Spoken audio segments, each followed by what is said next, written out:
My name's Sarah. I've spent the better part of my life in the delivery room, helping mothers bring new life into the world. It was more than a job, it was my calling. But when you hit 65 and your health starts to tell you to slow down, you listen.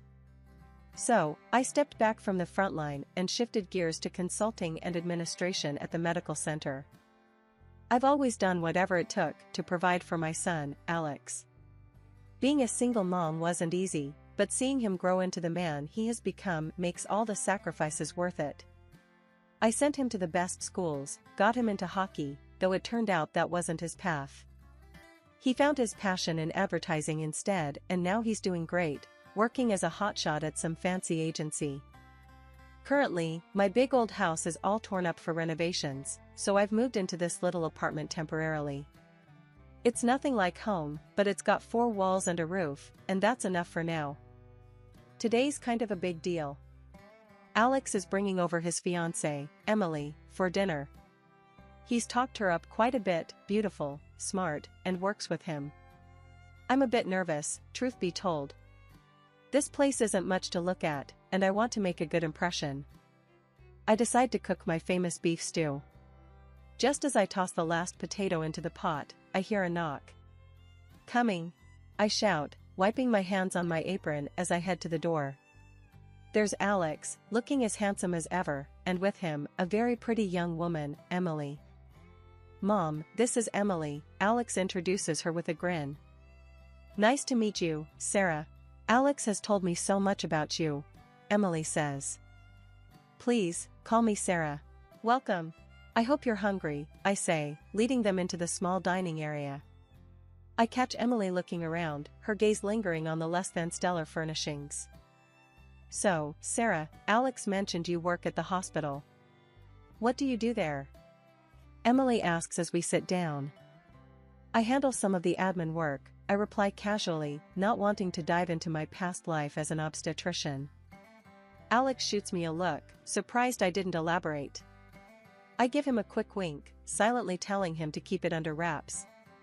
There's no need to brag. Emily seems a bit taken aback. "Oh, I thought maybe you were a doctor or something." The conversation moves on to lighter topics, but I can tell Emily is still sizing up everything. It's clear she expected something different. The apartment, my job, it's not adding up to her. As I serve the stew, I try to keep the atmosphere light. Here we go, my famous beef stew.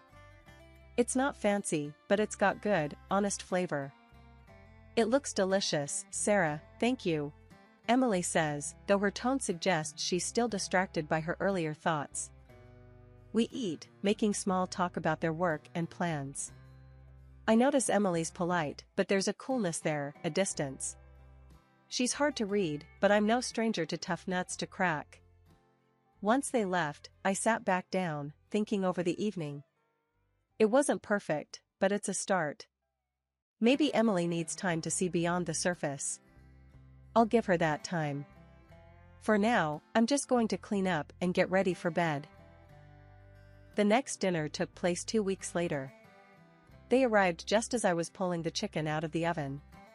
Alex, ever my pride and joy, greeted me with a big hug, while Emily offered a polite smile, her eyes quickly scanning the small, somewhat worn living room. "Dinner smells great, Mom," Alex said, his cheer filling the cramped space. "Thanks, hon. I hope you're both hungry," I replied, ushering them into the dining area. As we sat down, Emily's gaze lingered on the mismatched chairs and the second-hand tablecloth. I could almost hear her thoughts ticking over. Finally, as I began to serve the food, she turned to me with a question that caught me off guard.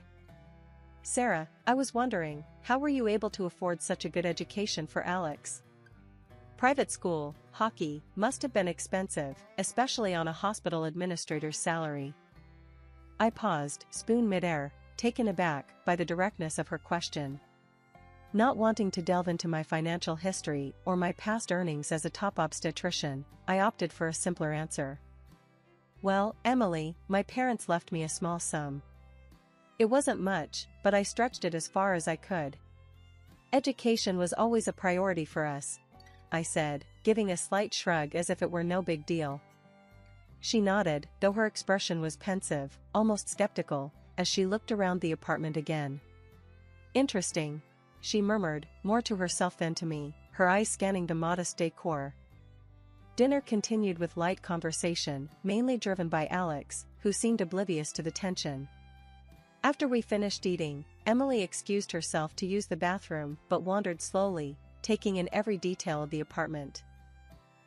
I took the moment to speak with Alex, keeping my voice low. Alex, I'd prefer if we keep the details of my financial situation and the house under wraps for now, okay? Alex laughed lightly, brushing off my concern. Mom, you worry too much. It's not like it's a secret or anything. Just humor me, son. And, please, take your time to really get to know Emily, I added, my tone more serious. Mom, I love her. She's the one, he replied confidently, his face softening as he spoke of her. I sighed, resigned that my advice might go unheeded. Just be sure, that's all I ask. When Emily returned, her demeanor had shifted slightly, now more composed, perhaps even more determined. The rest of the evening passed quickly, and soon they were ready to leave. Thank you for dinner, Sarah. It was lovely, Emily said, her voice polite but distant as she hugged me goodbye. Of course, dear. Anytime, I responded, watching them leave with a mix of emotions. After closing the door, I leaned against it, feeling a mixture of concern and frustration. Emily's questions and her obvious disappointment with my current living situation left a sour taste in my mouth. Wedding preparations were in full swing, and Alex and Emily seemed to be caught up in the whirlwind of it all. Invitations, venue bookings, menu tastings, it was a lot, and despite the tensions, I wanted to help. One afternoon, they came over to discuss some of the plans. I had made some coffee and laid out a few snacks on the kitchen table, a neutral ground of sorts. The apartment still wasn't much to look at, but I'd managed to make it feel a bit more inviting. So, we're thinking of having the ceremony outdoors, Alex started, spreading out some brochures across the table. That sounds lovely, dear. Where at? I asked, trying to keep my tone enthusiastic. There's a small vineyard on the outskirts of town. Emily fell in love with it, he replied, looking over at Emily, who nodded in confirmation. Yes, it's perfect, very picturesque, Emily added, flipping through a brochure to show me a picture of the vineyard. The place looked beautiful, no doubt about it. I can see why you like it, I said, smiling at her. It'll make for beautiful photos. Emily smiled back, briefly, before her expression turned more serious. We need to talk about the guest list, Sarah. We're trying to keep it tight, due to the venue size. Of course, that makes sense. Just let me know how many people I can invite. I don't need many, I reassured her, sensing where this might be going. Well, we were thinking, maybe if you could just stick to close family? We have a lot of friends and colleagues to accommodate, she said, not quite meeting my eyes. I felt a sting at that. Was I being edged out of my own son's wedding plans? But I held back, reminding myself this was their day. That's fine, Emily. You won't have any problems from me. Thanks, Sarah. We really appreciate it. Alex chimed in, clearly relieved that I hadn't made a scene. We went on to discuss other details, flowers, music, the wedding cake. I tried to offer suggestions, but Emily had clear ideas about what she wanted. Whenever I brought up something, she had a polite but firm way of steering the conversation back to her preferences. As the afternoon wore on, I found myself speaking less and less, feeling somewhat sidelined in the planning of my only son's wedding. When they were ready to leave, I offered to help with anything they might need, trying one last time to be involved. Actually, Sarah, I think we've got it covered. But thanks, Emily said, her smile polite but distant. We'll keep you updated, of course. Of course, dear. Just happy to help, I replied, keeping my smile fixed until the door closed behind them. I washed the dishes slowly, lost in thought, wondering how things would pan out on the wedding day. Would I just be a guest at my son's wedding, watching from the sidelines? The thought weighed heavily on me as I dried the last cup and turned off the kitchen light. Alex's birthday rolled around, And this year was different, because I wasn't planning the celebration.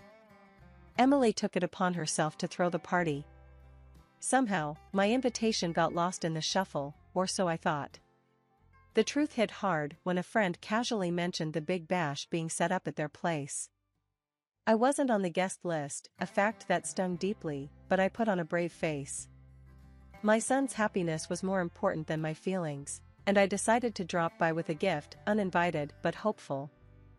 I chose a classic gift, a nice watch I knew Alex had been eyeing for months. It was more than a gift, it was a token of my ongoing love and support, regardless of the chill that had crept into our relationship lately. The bonus to the watch was a bottle of good wine. I parked down the street and walked up to their house. The sounds of laughter and music spilled out from the backyard. Taking a deep breath, I opened the gate and stepped inside. Almost immediately, I felt like I was intruding. The yard was bustling with groups of Emily's friends and her family, people I barely knew, despite the impending wedding. Emily spotted me first. Her smile was tight, the welcome even tighter. "Sarah, this is a surprise. What are you doing here?" Her tone was polite, but the undertone was clear. I wasn't expected nor particularly wanted. "I just wanted to wish Alex a happy birthday," I said, my voice steady despite the chilly reception. "Oh, well, he's around here somewhere," she replied, her eyes scanning the crowd, clearly reluctant to guide me to him. Navigating through the clusters of guests, I finally found Alex. His face lit up when he saw me. "Mom, you made it. I thought you were busy today." "I couldn't miss your birthday, honey," I said, handing him the gift. His genuine smile as he opened it warmed my heart for a moment. We chatted briefly, a good moment in an otherwise awkward situation. But then Emily joined us, her smile forced. "Alex, babe, we need to get ready for the toast," she said, then turned to me. Her next words were low and clear, meant only for my ears. "Sarah, maybe it's best if you don't stay long. We've got a lot planned, and well, it's a bit crowded here." Her message was unmistakable, and the undercurrent of dismissal couldn't be ignored. I looked at Alex, hoping for some support, but he was already being pulled away by a friend calling for him. I nodded, gave Alex one last smile, and left. Walking back to my car, the sounds of celebration behind me, the hurt settled in deep. It was clear Emily saw me as an outsider, and her direct approach left no room for misunderstanding. The drive home was quiet, my thoughts loud with the harsh reality of my new place in Alex's life. Once home, the silence of my apartment enveloped me.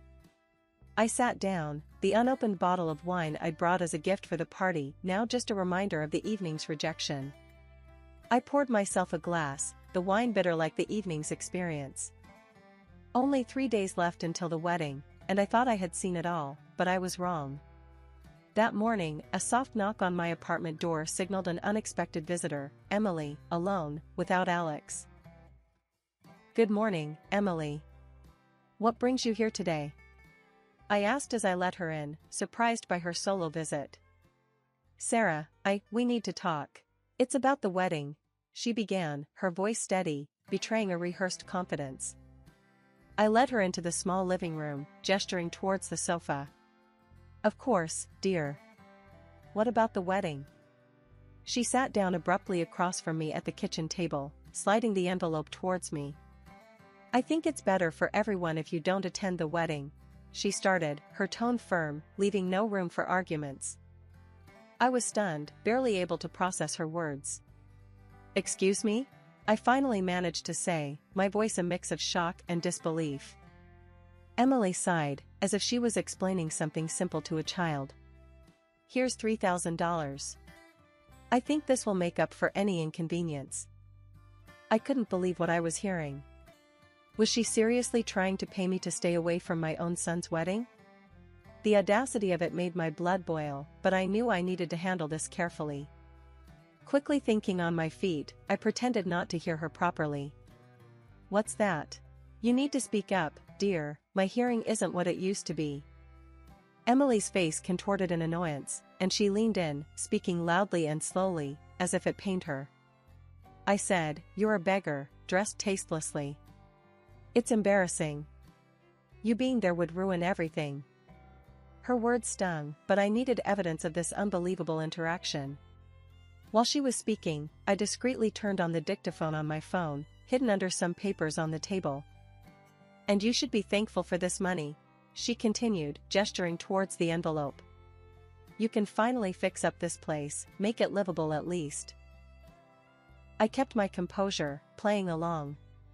"Oh, is that right? Well, I suppose I should be grateful then." "Yes, you should," she replied, clearly relieved that I was agreeing. She pushed the envelope closer to me, eager to conclude her distasteful errand. I picked up the envelope, the crisp bills feeling like dirt in my hands. Emily stood up, smoothing her dress, looking satisfied with herself. "I'm glad you're being reasonable about this." "Oh, absolutely, dear. Thank you for your generosity," I said, my tone dripping with faint gratitude. With a nod, Emily left my apartment, no doubt believing she had successfully bought my absence from the wedding. Once the door closed behind her, my act dropped, and the gravity of what had just occurred washed over me. I dialed Alex immediately, my fingers trembling slightly as I pressed the phone against my ear. "Alex, you need to come over now. It's urgent," I said, my voice tight with a mixture of anger and urgency. He could hear the seriousness in my tone.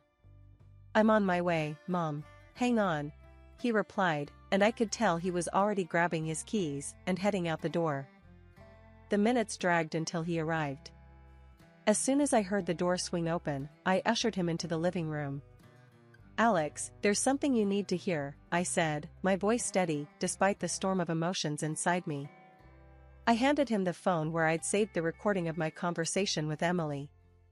His face was a mask of confusion as he listened, his brow furrowing deeper with each passing second.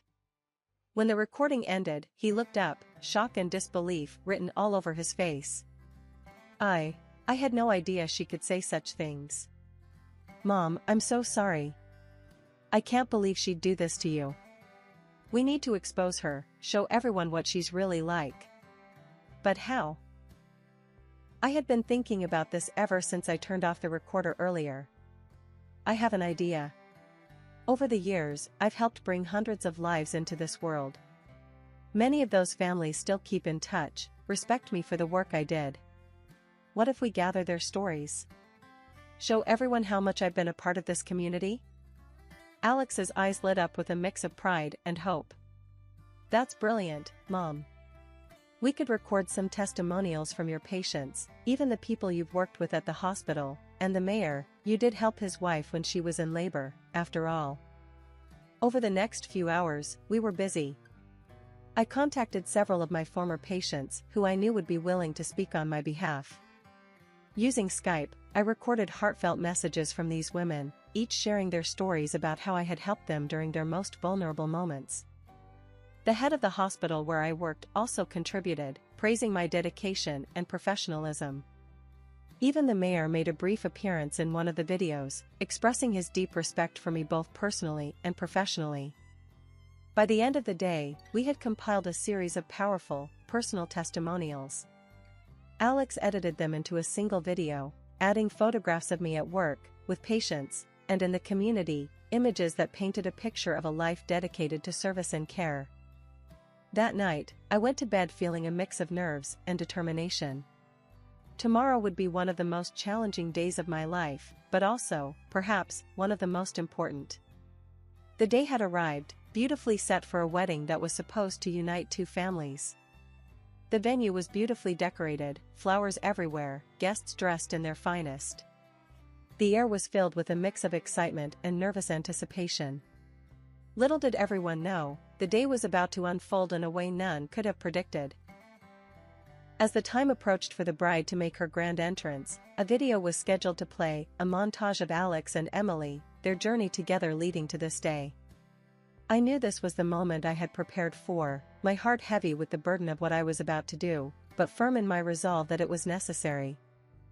I had the audio recording ready, the one where Emily had bluntly offered me $3,000 to not attend the wedding, to erase myself from this significant moment in my son's life. My hand trembled slightly as I switched the input from the scheduled video to the audio recording. The room went quiet, the chatter turning to silence as Emily's voice filled the hall, clear and undeniable. The shock was immediate. Murmurs spread through the room like wildfire as guests turned to look at each other, confusion and disbelief written on their faces. Just as the recording finished, Emily and her father started their walk down the aisle, unaware of what had just been played. The timing couldn't have been more poignant. Before they could reach the front, I switched to the video I had prepared, testimonials from prominent members of our community, patients I had helped during my career as an obstetrician. One by one, respected individuals spoke of their experiences with me, their words painting a picture of my life's work and dedication. The contrast between this and what Emily had tried to portray was stark. As the video played, I watched Emily's face. Confusion gave way to realization, and then to a kind of horror as she understood the enormity of her miscalculation. Her mother, sitting in the front row, burst into tears, overwhelmed by the scene unfolding before her. When the video ended, the room was thick with tension, a heavy silence hanging over us all. Then, Alex stepped up to the microphone, his face pale, but his voice steady. "Ladies and gentlemen, I'm sorry. I'm sorry for what you had to hear today, and I'm sorry for what was meant to be a joyous occasion turned into this revelation." He paused, taking a deep breath.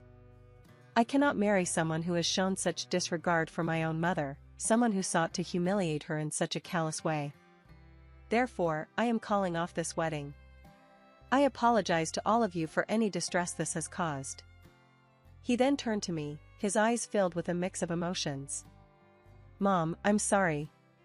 I should have seen it, should have known. Thank you for everything. For your strength, your courage, and your unending love." The guests stood then, a round of applause filling the hall, not just for a ceremony, but for the truth that had been revealed, and for the respect they held for me and for Alex's brave decision. As the clapping slowly subsided, Emily fled the hall, her father trailing behind her, a broken attempt at a dignified exit. Standing there, amidst the chaos of a wedding turned upside down, I felt a surge of pride for my son. It was a hard, painful moment for him, but he had risen, shown real character. A few weeks after the incident, I heard from some colleagues that Emily had been spotted at the hospital where I work. At first, I thought it was a coincidence, maybe she was visiting someone. But then it happened again, and this time she made quite the scene. There I was, walking down the corridor, and there she was, her voice raised, causing a commotion. "You ruined my life," she yelled as I approached. "You couldn't stand to see me happy. You had to tear everything down." I stopped, shocked by her audacity. People were starting to stare, and I felt a flush of embarrassment. "Emily, this is neither the time nor the place. You need to leave," I said firmly, trying to keep my voice calm despite my racing heart. But she wasn't having any of it. "No. Everyone needs to know what you did. How you interfered and lied." Her accusations were baseless, her anger misdirected. Seeing no end to her tirade, I made a decision I never thought I'd have to. I called security, and they escorted her out. When she tried to come back a second time, I had no choice but to involve the police. They detained her briefly, warning her about the consequences of harassment. That seemed to scare her enough to stop her visits. After that, Emily disappeared from my life. Last I heard, she left the city, but I don't know where she ended up. Meanwhile, life at home finally found its peace. The renovations on my house were completed, and I moved back into my beautiful, tranquil space. The contrast between the chaos of the past and my serene home life was stark, and I appreciated my solitude and stability more than ever. 2 years slipped by quickly, and life brought happier changes. Alex, resilient and matured from his experiences, met someone new, a wonderful woman named Clara. They got married in a small, intimate ceremony, which was a joyous occasion, filled with love and genuine happiness. Clara is everything Emily wasn't: kind, respectful, and genuinely supportive of Alex and me. Now retired, I've taken to enjoying the slower pace of life. My days are filled with gardening, reading, and long walks. I've also started planning a trip around the world, something I've dreamed about for years but never had the time or freedom to pursue. Despite the turmoil of the past, life had a way of moving forward, bringing new joys and challenges. I was ready for whatever came next, embracing each day with an open heart and an adventurous spirit.